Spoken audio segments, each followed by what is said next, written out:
Bonjour. Dans cette vidéo, on va voir les relations de récurrence en mathématiques. Donc, c'est quoi une relation de récurrence? Ça provient du principe de récursivité, c'est-à-dire que pour définir un objet en guillemets mathématique, on peut lui donner deux types de formules, soit une formule qu'on dit explicite ou une formule qu'on dit récursive. Une formule explicite, c'est en fait une formule qui permet directement de définir une fonction euh, comme ça.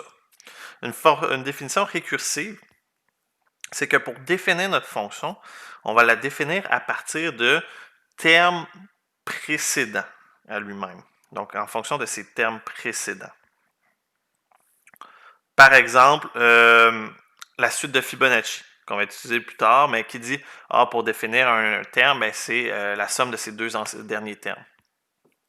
Un autre exemple, on a vu deux définitions pour les combinaisons de R objets parmi N. La première, c'est la formule explicite avec le n factoriel sur r factoriel, n moins r factoriel. C'est-à-dire, donne-moi le r, donne-moi le n, je vais te donner directement la valeur de ma combinaison. La deuxième, la définition récursive, c'est, on avait vu pour le triangle de Pascal. Ça, on l'avait vu là, dans le triangle de Pascal, que pour définir un terme, on pouvait les définir comme la somme de les deux termes précédents qui étaient en diagonale à ce terme-là. Là, ça, c'était prouvable. Fait que ça ici, c'est une définition récursive parce que le nème terme, ben, j'ai besoin du n-1e terme. Donc, j'ai besoin des termes précédents. Et souvent, ben, le principe de récursivité, c'est que c'est souvent plus facile de définir une fonction récursivement.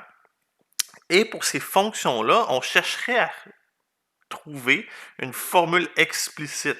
Parce qu'on se remarque que c'est long. Hein? Si j'ai besoin du 20e terme, ben là, j'ai besoin de calculer les 19 premiers termes, ça serait quand même très long. Fait que le but, c'est de trouver la formule explicite, si possible, pour ces fonctions-là. Fait que, une définition récursive, comment on va définir un objet récursif? C'est que soit AN, qui va être notre objet, si on veut, notre fonction, on doit premièrement lui donner une condition initiale. Fait qu'on va l'appeler A0. Des fois, il va en avoir plus qu'une. A0, A1, A2, etc. Et on lui donne une règle qui la définit en fonction de ses prédécesseurs. Fait que AN-1, AN-2, et ainsi de suite. Exemple. Soit la fonction f définie par f de 0 égale 3 et f de n est égal à 2fn-1 plus 3. Fait que ça ici, c'est la condition initiale. Et ça ici, c'est la règle récursive. Puis, on veut donner les F1, F2, F3, F4. Dans ce cas-là, si on veut F1, ben on remplace n par 1 dans la règle récursive. Fait que ça vaut 2 fois 1 moins 1 qui est f de 0 plus 3. Et f de 0, ben, c'est notre condition initiale. Fait que ça fait 2 fois 3 plus 3. 2 fois 3, ça fait 6. 6 plus 3, ça fait 9. F2, ça va être égal à 2 fois F1 plus 3. Donc 2 fois 9 plus 3, ça fait 21. F3, là ça commence à être long, c'est 2 fois F2 plus 3, donc 2 fois 29 plus 3, qui est 2 fois... J'ai-tu dit 29? 2 fois 9 fait 18 plus 3, ça fait 21. Oh boy. Fait que si c'est 2 fois 21 plus 3, donc ça donne 42 plus 3, ça fait 45. Et F4, bon, ça commence à être long, là, 2 fois F3 plus 3, donc 2 fois 45 plus 3, 2 fois 45 c'est 90, donc ça donne 93, et ainsi de suite. Et ça, c'est une fonction qui est définie récursivement. Désolé. Les nombres de Fibonacci. Donc ça, c'est une suite qui est définie récursivement. Elle a deux conditions initiales, f de 0 égale 1, f de 1 est égal à 1, et si on veut trouver le nème nombre de Fibonacci, ben, ça va être égal à la somme des deux nombres de Fibonacci précédents, donc fn-1 et fn-2. Fait qu'on veut les premiers 6 premiers termes. Fait que f de 0, c'est 1, f de 1, c'est 1, f de 2, c'est la somme de ces deux précédents. Fait que c'est 1 plus 1 qui est égal à 2. F de 3, c'est la somme de ces deux prédécesseurs, donc 2 plus 1 qui est égal à 3. F4, 3 plus 2, qui est égal à 5. F5, c'est 5 plus 3. Et F6, c'est 8 plus 5, qui est égal à 13. Là, je suis allé loin. Hein? J'ai commencé à 0, donc j'aurais dû donner jusqu'à F5. Peu importe. Et on peut comme ça définir tous les nombres de Fibonacci comme ça. Pour trouver la formule explicite pour la suite de Fibonacci, c'est pas facile. On va le voir dans les prochains cours. Donner une définition récursive de la nème puissance de A, soit AN, où A est un nombre réel non nul positif. Fait que pour donner une définition récursive, il faut premièrement donner la condition initiale. Qu'est-ce qui se passe quand n est égal à 0? Fait que A0, c'est A à la 0. On sait que n'importe quoi à la 0, c'est égal à 1. Fait que ça serait ma condition initiale. Ensuite, comment est-ce qu'on pourrait donner une définition récursive? Bien, on va regarder les cas, ou les premiers termes. On sait que A1, c'est A à la 1 qui donne A. A2, ça serait A à la 2 qui donne A2.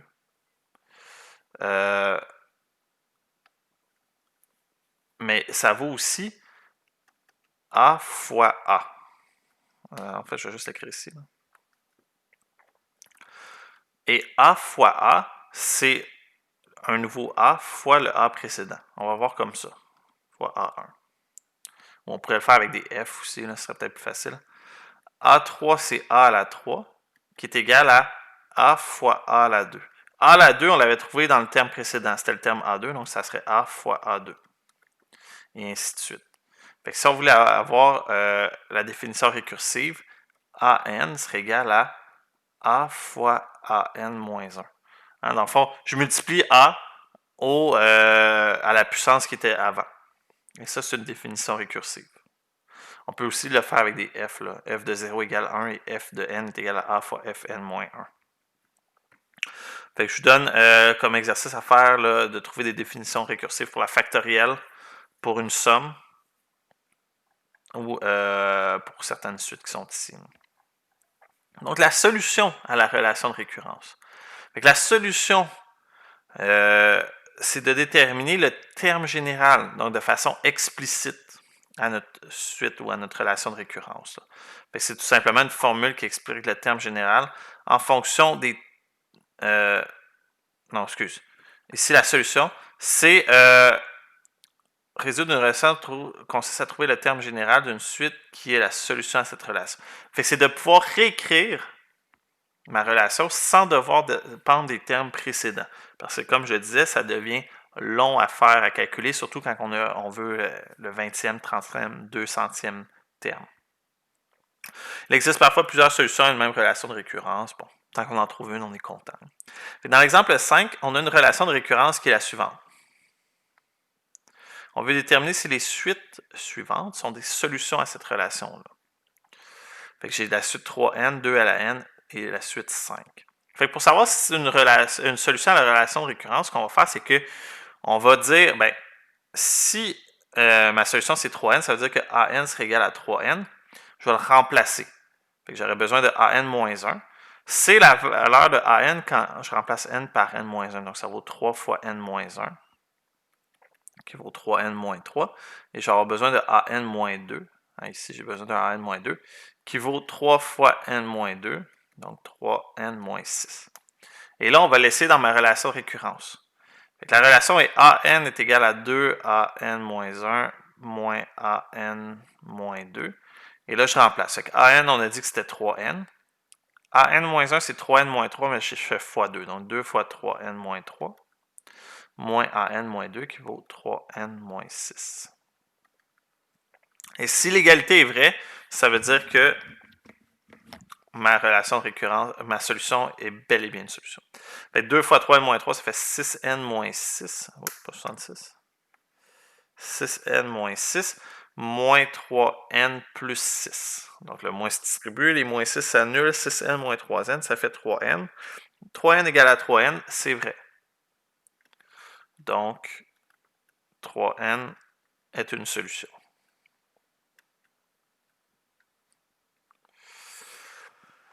Est-ce que 2 à la n serait une solution?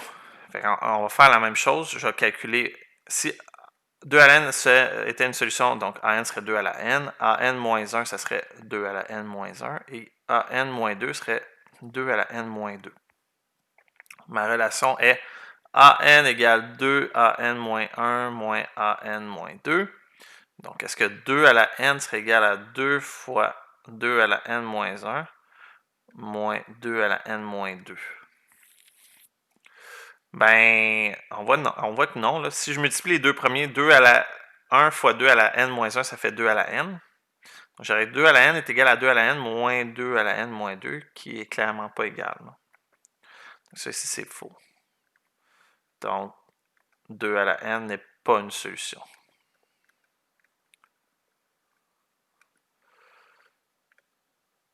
Est-ce que 5 est une solution? Ben là, ici, c'est facile. Hein? an-1, an-2 sont toutes 5 étant donné qu'il n'y a pas de n ici. Là. Donc, est-ce que 5 serait égal à 2 fois 5 moins 5? 2 fois 5, ça fait 10. 10 moins 5. 5 est égal à 5, c'est vrai. C'est vrai, donc 5 est une solution à la relation de récurrence.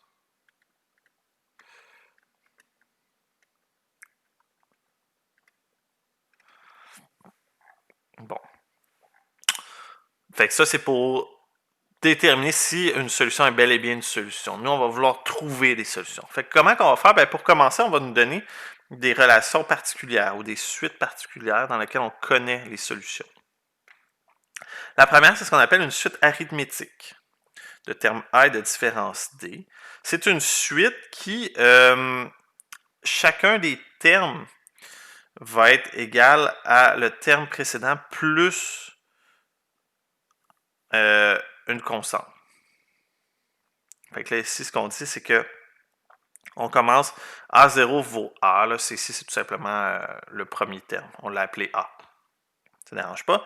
Le nème terme va être égal au terme précédent plus une constante. Fait que, par exemple, 1, 2, 3, 4, 5, c'est une suite arithmétique parce qu'on fait des bons constants, plus 1, et ainsi de suite. Donc, j'aurais que A0 est égal à 1 et que AN est égal à AN moins 1 plus 1. Donc, je fais le terme précédent plus 1. La solution à cette suite, c'est AN va être égal à D fois N plus A0. Ça veut dire que D, c'est la différence entre les deux, c'est le bon, là, si on veut. Donc, c'est le bon fois N plus A0. Parce que si je veux être rendu au nème terme, ben, j'ai fait N fois le bon. Et ainsi de suite. Donc, soit la suite moins 2, 1, 4, 7, 10, donner la relation de récurrence qui définit la suite. Il faut remarquer que c'est une suite arithmétique. Fait qu'est-ce qu'on fait? On regarde s'il y a un bon constant. Plus 3, plus 3, plus 3. C'est un bon constant. Fait que la relation de récurrence, elle serait A0, c'est le premier terme, c'est moins 2. Et AN, c'est égal à AN moins 1 plus le bon. Le bon était de 3. Pour la solution à cette relation-là, ben, on a juste à déterminer c'est quoi le A0 et le D. Là. Fait que A0 est égal à moins 2, D est égal à 3. Donc, AN est égal à 3N moins 2. Vous pouvez vérifier que c'est vrai. Donc, remplacer ça ici dans la relation. Vérification. Est-ce que 3N moins 2 est égal à 3N moins 1 moins 2 plus 3? Ça fait 3N moins 3 moins 2 plus 3. Moins 3 plus 3 s'annule, ça donne 3N moins 2. C'est vrai. C'était pour les suites arithmétiques. Une suite géométrique, c'est une suite de premier terme A et de raison R. Donc le premier terme A. La raison, dans une suite arithmétique, on appelait ça la différence, c'est le bon constant. La raison, c'est le multiplicateur constant entre deux termes. Ça veut dire que, au lieu de faire toujours plus quelque chose, je fais toujours fois quelque chose pour me rendre d'un terme à l'autre. Et c'est ça qu'on dit, là, le rapport R, ou la raison, est toujours égal à un terme divisé par son précédent. Donc, ça veut dire que Si je fais toujours fois quelque chose, ben, quand je divise deux termes consécutifs, c'est ce fois-là, ce multiplicateur-là qui va rester. Fait que la relation de récurrence, un exemple, là, ça serait la suite 1, 2, 4, 8, 16, etc. Là. Fait que si je fais toujours x2 pour arriver au prochain, donc x2, x2, x2. Fait que la relation, ben, ça serait A0 vaut 1 et AN serait égal à AN moins 1 fois 2. Bon, je fais l'exemple 7. Soit AN 2, 6, 18, 54, 162. Donnez la relation de récurrence.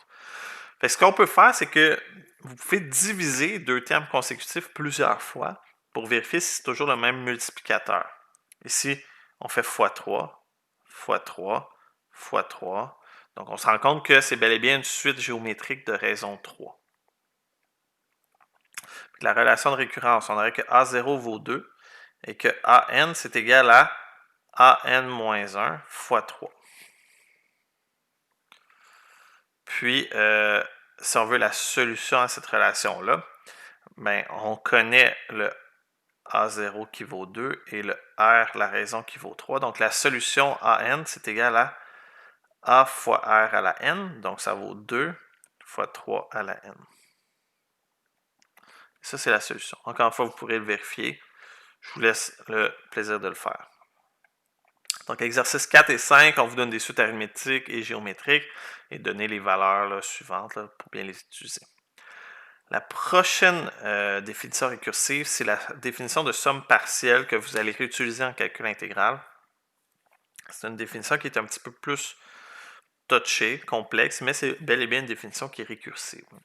Fait que, on imagine une suite AN qui a les termes A0, A1, A2, blablabla. La suite des sommes des premiers termes de la suite AN est appelée la suite des sommes partielles. Fait que dans le fond, dans la suite des sommes partielles, le premier terme vaut A0. Le deuxième terme, c'est la première somme, donc il vaut A0 plus A1. Ensuite, A0 plus A1 plus A2. Fait que, dans le fond, à chaque fois qu'on change de terme, c'est qu'on additionne un terme de plus de ma suite de départ. Fait que la relation de récurrence, ben, S0 vaut A0, qui est le premier terme, et Sn, ben, il vaut la somme des n-1 premiers termes plus le prochain qui vaudrait AN. Fait que le terme général de la suite Sn dépend de la suite AN. De manière générale, c'est très difficile de trouver la solution à la relation de récurrence d'une suite de sommes partielles. Fait que soit la suite 3n-2, on l'avait tantôt, on l'avait étudié, moins 2, 1, 4, 7, 10, la suite arithmétique. On va donner les 4 premiers termes de la suite Sn. Fait que S0, c'est moins 2. S1, je prends ma suite et j'additionne les deux premiers termes.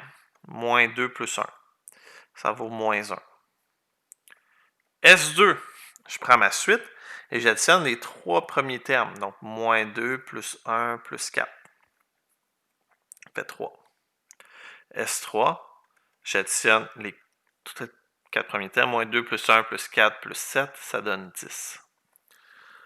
Définissez la solution de la relation de récurrence de Sn. Fait que si on veut Sn, ben on va dire que bon, S0, c'est A0 qui vaut moins 2. Et Sn serait égal à Sn-1 plus An. An, c'est le terme général de la suite qui est 3n-2. Pour la suite géométrique, on fait la même chose, déterminer les 4 premiers termes de la suite de somme partielle. Fait que S0, S1, je vais l'écrire comme ça, S2, S3. Fait que S0, c'est tout simplement 2. Ensuite, 2 plus 6 qui vaut 8. Après ça, 2 plus 6 plus 18, ça vaut 26. Et 2 plus 6 plus 18 plus 54, ça vaut 80. La relation de récurrence, bon, on dirait que c'est S0 est égal à 2 et Sn vaut Sn-1 plus le terme général, donc 2 fois 3 à la n. On va essayer, ben on va pas essayer, on va démontrer que la solution de la suite de sommes partielles associée à une suite arithmétique est la suivante. Donc, soit AN, une suite arithmétique de premier terme I de différence D, et SN, la suite des sommes partielles de AN. Alors, le terme général de SN est donné par A0 plus A1 fois N plus 1 divisé par 2. Bon, avant de le prouver, on va faire l'exemple. À l'exemple 8, on avait trouvé que la suite de sommes partielles était la suivante, moins 2, moins 1, 3, 10. Vérifiez le théorème 1 pour les deux premiers termes de Sn. Trouvez le terme général de Sn. Fait que si la solution ici, S... ok, on va le vérifier tout de suite avec les premiers termes. Là. Fait que S0 serait égal à... Ben là, lui, il est plate. Là. A0 plus A0 fois 0 plus 1 sur 2. Donc, j'ai juste remplacé toutes les n par 0 dans ma solution. A0, c'est moins 2. Fait que j'ai moins 2 plus moins 2 fois 1 sur 2. Moins 2 plus moins 2, ça fait moins 4. Moins 4 divisé par 2, ça fait moins 2. C'est bel et bien le premier terme ici. S1. Donc, je remplace les n par 1. Ça fait A0 plus A1 fois 1 plus 1 sur 2. A0, c'était moins 2. A1, c'est 1. Fait que ça fait moins 2 plus 1 fois 2 sur 2. Les deux s'annulent. Moins 2 plus 1, ça fait moins 1. Ça marche. Donc, la solution Sn, ben là, c'est A0 plus AN. Ici, le AN, c'est 3N moins 2. En fait, le A0 aussi, là, le A0, il vaut moins 2. Là. Moins 2 plus 3N moins 2 fois N plus 1 sur 2. Et là, on peut simplifier un petit peu. Là. 3N moins 2, ça fait 3N moins 4 fois N plus 1 sur 2. Ça ici, ça va me donner n'importe quel élément de la suite de somme partielle. Prouvons ce théorème-là. Donc, prouvons que la somme est égale à A0 plus AN fois N plus 1 sur 2. Ce qu'on va faire, c'est qu'on va sortir les premiers termes, puis on va essayer de trouver un pattern, si on veut. Donc, on va montrer que Sn est égal à ça ici. A0. Ça ici, dans le fond, on va utiliser le fait que AN est une suite arithmétique. Fait que si on se rappelle, là, une suite arithmétique, c'est une suite de la forme AN est égal à DN plus A0. On l'a ici. Fait que A0, ça serait D fois 0 plus A0. A1, ça serait D fois 1 plus A0. A2, ça serait D fois 2 plus A0. Fait que si on veut la énième somme partielle, c'est qu'on additionne tous les termes de la suite arithmétique jusqu'à AN. Fait que ça fait 0D plus A0 plus D plus A0 plus 2D plus A0. Et on additionne plus ND plus A0. Donc ça ici, j'ai juste tout additionné les premiers termes de ma somme partielle ici. J'ai plusieurs fois le plus A0 qui apparaît. Hein, donc ici, j'ai A0 une fois, deux fois, trois fois. Je vais l'avoir combien de fois ici? Bien, ça ici, je l'ai n fois. Ici, je l'ai une fois. Fait que j'ai, je vais mettre mon égal ici, n plus 1 fois A0 plus D plus 2D plus blablabla. Là. Plus D plus 2D plus ND.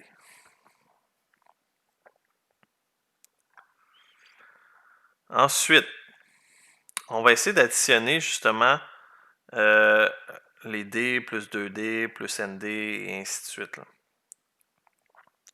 Je peux mettre ici, là je vais juste m'assurer que ça ne va pas être n'importe quoi. Là.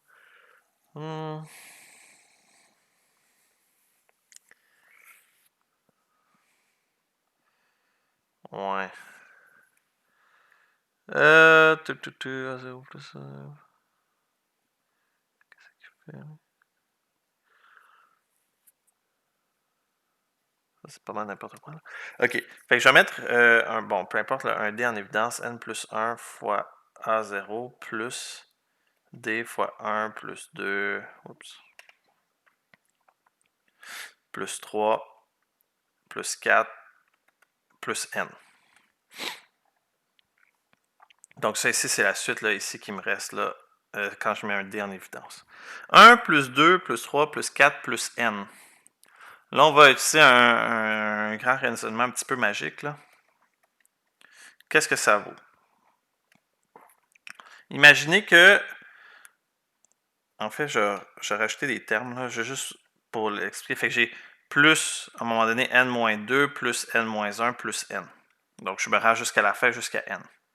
Imaginez que j'additionne ensemble le premier et le dernier. Fait que ça ici, quand je les additionne, ça fait n plus 1. Ensuite, je vais prendre l'avant-dernier avec le deuxième avec l'avant-dernier. 2 plus n-1, ça fait n-1 plus 2, ça fait n plus 1. Et là, je continue. Le troisième avec le troisième avant-dernier, ça fait toujours n plus 1. On se rend compte que dans le fond, à chaque fois que je les prends en bloc de 2, quand je fais cette somme-là, ça vaut toujours n plus 1. J'ai combien de blocs de 2? Ça, c'est la question. Ben, si j'ai n nombre en tout, je le divise par 2, j'ai n sur 2 blocs de 2. Donc, n sur 2 fois n plus 1.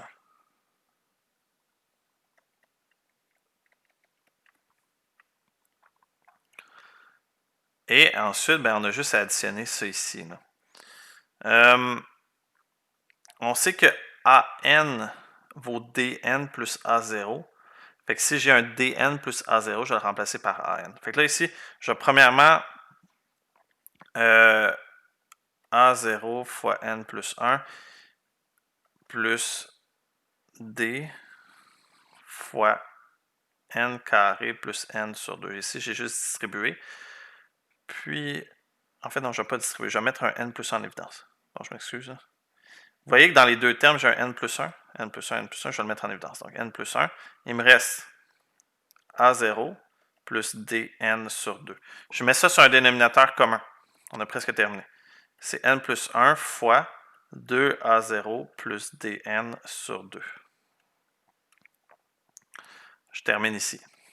C'est égal à n plus 1 fois 2a0 plus dn. Je vais le séparer. Je vais dire ben, c'est a0 plus a0 plus dn. On arrive à la fin. a0 plus dn, c'est exactement an ici. Fait que je vais avoir n plus 1 fois A0 plus AN sur 2. Wow! Et c'est exactement ce qu'on cherchait. Donc, ça termine la preuve, qui n'était pas une preuve évidente, pas du tout. Là. Donc, le but, c'est peut-être essayer de la comprendre. Fait que je répète un petit peu l'idée. Je fais la nème somme partielle. Fait que j'additionne les n premiers termes d'une suite arithmétique. Puis le premier terme, c'est 0D plus A0, 1D plus A0, ainsi de suite. Par la suite, j'ai essayé de retravailler ça pour arriver à quelque chose que je pouvais simplifier. Fait que j'ai vu qu'il y avait n plus 1 fois le A0. Donc, je l'ai mis ici devant. Puis le reste, c'était D, 2D, 3D, ainsi de suite, jusqu'à ND. On met le D en évidence. Et là, c'est de trouver la solution à cette somme-là, 1 plus 2 plus 3 plus 4. Et là, ça, ben, il faut le savoir. Là. Un coup qu'on le sait, ça va bien. C'est que dans le fond, on prend un à la fin de l'autre. Donc, le premier avec le dernier, l'avant-dernier avec le deuxième, ainsi de suite. Ça fait toujours des sommes qui donnent n plus 1. Puis cette somme-là, je l'ai n sur 2 fois. Parce que dans le fond, je l'ai coupée en deux. Puis, cette somme-là, donc ça vaut n fois n plus 1 sur 2. En additionnant et en simplifiant, on obtient la somme qu'on voulait ici. Le deuxième théorème, pour la suite géométrique, celui-là est plus facile à prouver. Là. Une suite géométrique de premier terme R de raison R, soit Sn, la suite des sommes partielles de cette suite géométrique-là est donnée par la solution générale A fois 1 moins R à la n plus 1 sur 1 moins R. Si R n'est pas égal à 1. Si R est égal à 1, c'est plus une suite géométrique, de toute façon. Parce que dans le fond, on multiplie par 1 tout le temps, c'est la suite constante, là. A, ainsi de suite. Fait qu'à l'exemple 9, on avait trouvé la suite des premiers termes de géométrie qui était la suivante. 2 fois 3 à la n égale 2, 6, 8, 54, 162. Et leur somme partielle, c'était 2, 8, 26, 80. Vérifiez le théorème 2 pour les 3 et 4e termes. qu'on va faire, moi je vais faire S, bon, 1, 2, 3. S3, donc c'est égal à A fois 1 moins R à la 3 plus 1 qui est égal à 4 sur 1 moins R. Ici, le A, c'est le premier terme, donc c'est 2. R, c'est la raison, c'était 3. Fait que 1 moins 3 à la 4 sur 1 moins 3. 3, bon, 3 à la 4 ici, c'est quand même très grand. 1 moins 3, ça fait moins 2, donc les deux ici s'annulent. Il y a juste un négatif.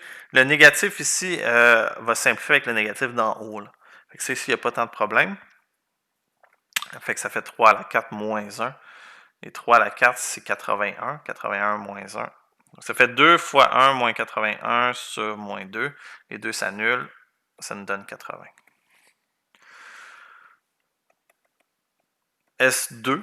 Parce que là, ici, S3, ça faisait A0 plus A1 plus A2 plus A3. Là. Fait que ça, ici, c'est la somme des 4 premiers termes. Fait que S2, c'est A fois 1 moins R à la 3 sur 1 moins R. Donc 2 fois 1 moins 3 à la 3 sur 1 moins 3. 3 à la 3, ça fait 27. Donc ça va me donner 26. Les moins s'annulent. Pour faire ma preuve, je vais avoir besoin d'un corollaire. Donc je vais avoir besoin d'une sous-preuve, si on veut. Là. Si j'additionne R à la K à l'air de 0 jusqu'à N, donc 1 plus R carré plus R à la 3, ça donne 1 moins R à la N plus 1 sur 1 moins R. Et ça ici, c'est une belle preuve là, qui utilise une belle astuce. Fait qu'on suppose que S, c'est égal à la somme. Donc, on suppose que S, c'est égal à 1 plus R carré plus R à la 3. C'est juste pour simplifier l'écriture. Sinon, ce serait long à écrire. Je vais multiplier S par R, donc de chaque côté. Fait que ici, ça fait R plus R carré plus R3 plus blablabla plus R à la N plus 1. Je soustrais les deux côtés. Donc ici, je vais faire S moins RS est égal, et là, je soustrais lui ici en haut avec en bas. Quand je les soustrais, remarquez, là, je fais en haut moins en bas. Fait que le R ici va simplifier avec lui, le R2 ici va simplifier avec lui, et ainsi de suite. Le Rn va simplifier avec lui. Il va me rester 1 moins R à la N plus 1. Ici, je peux mettre S en évidence. Donc, il reste 1 moins R est égal à 1 moins R à la N plus 1. Et je divise par 1 moins R de chaque côté sur 1 moins R. Et ça ici, ça démontre le corollaire. Belle petite démonstration. Et avec ça, ben, on va prouver le théorème 2, qui va être moins long parce qu'on a déjà prouvé une partie. Là.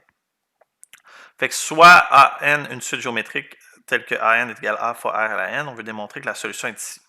Fait on va calculer les premiers termes, si on veut. Là. Fait que A0 de la suite arithmétique, c'est A fois R à la 0.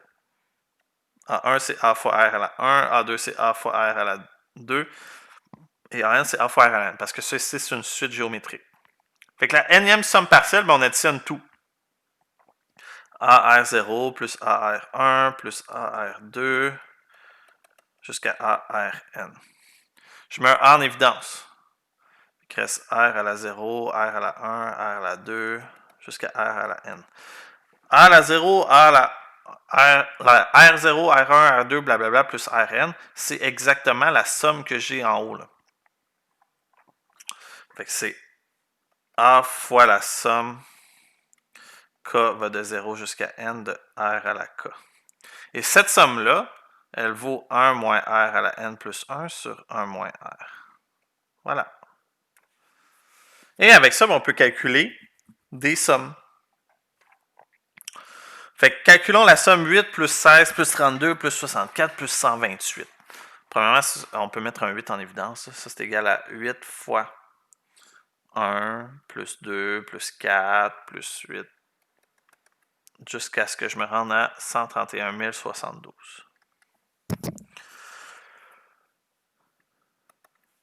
Ça ici, c'est une somme géométrique.